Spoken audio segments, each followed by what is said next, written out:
Hey everyone, I'm Kevin with Squatch Proof. In this video, we're going to be installing our rear upper MOLLE panel in the back seat of our Ranger XP 1000 Crew.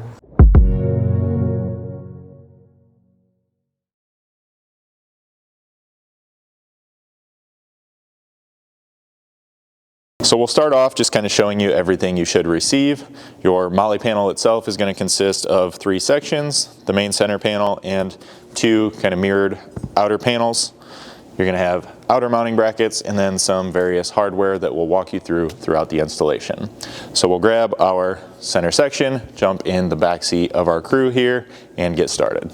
So for mounting hardware on this center panel section, you're going to need to find the black M6 button head screws, the serrated flange nuts, and the black nylon spacers. Now there is going to be a couple different black button heads in your bolt pack. So the M6 specifically is going to be the finer thread that should help you kind of easily identify those. And then the nuts are going to be the smaller diameter. The larger diameters are 1/4 inch, which will be used later on. Once you've found 4 of each of those, you can grab the panel section to make sure you have this kind of in the correct orientation. You'll want to have the pre-installed nuts on the outer ends go toward the back side, and then you're just looking to see kind of the hole orientation here, as the holes slightly further in toward the center are going to need to be on the bottom. So once you've identified the hardware, we're going to install 1 bolt into each of these outside mounting holes, and then on the back side of that you'll install the black nylon spacers. Obviously these are going to be a little bit loose as of right now, so we're just going to kind of keep this tilted so that they don't fall off. And then we'll slide it up into place and get the bolt started in these 2 outer holes here on this center cage brace.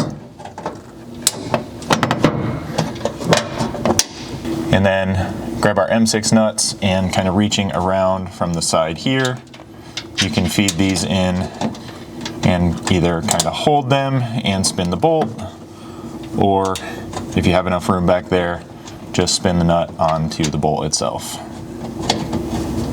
So with the hardware kind of loosely installed over here, we can jump over to the other side and repeat that same process. Now once you get all 4 of the mounting bolts in place on that center panel, you can grab a 4mm hex and start tightening things up. If you have any issues where the nuts are spinning on the back side and not biting and grabbing, go ahead and grab a 10mm wrench just to feed in from the side and hold those nuts temporarily. With that tightened in place, we can move on to the outer panel and outer mounting bracket. To make sure you have this in the correct orientation, you'll be looking for kind of the 2 wider bolt holes here that are going to line up with the pre-installed nuts in this panel.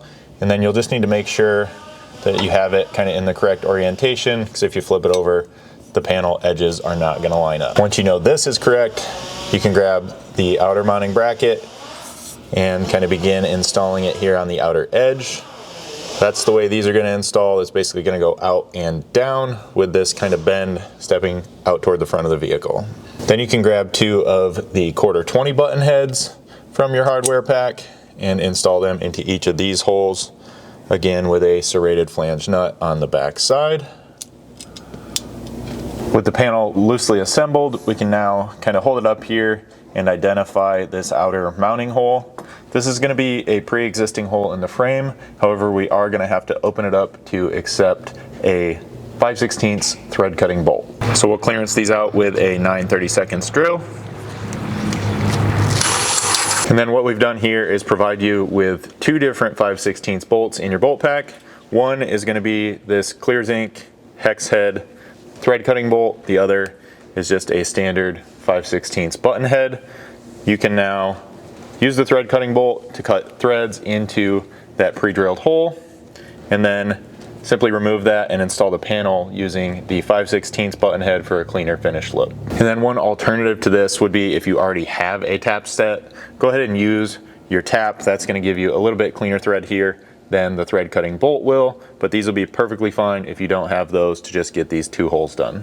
So we'll clearance this with a 9/32 drill. If you're using a conventional tap, just double check your tap drill chart to make sure you have the correct size bit.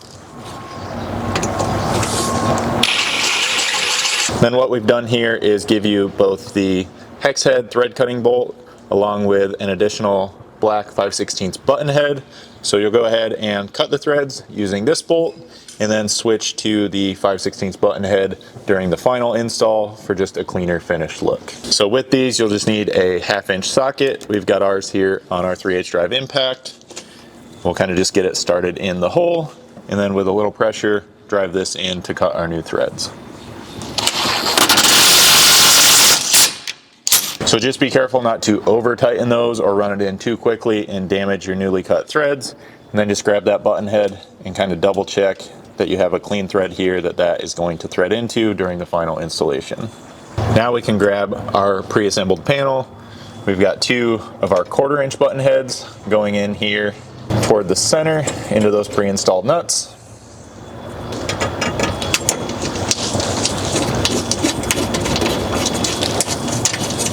And then again, in your newly cut and threaded hole, we can thread that button head in for the final time. Then with all our hardware loosely in place, we can make any final vertical adjustments here to get this as level as possible. Grab our 5/32 hex and begin tightening up all our 1/4" hardware.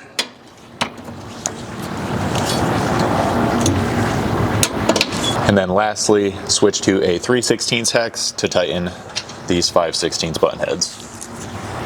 With everything tight here, we can now go repeat that same process over on the other side. So after you get everything tightened up, your installation is complete. Now, if you guys have any questions at all about this product or anything else we offer at Squatch Proof, you can always check out our website for more detailed information, squatch-proof.com. You can send us an email at info@squatch-proof.com or just give us a call at 269-323-1162.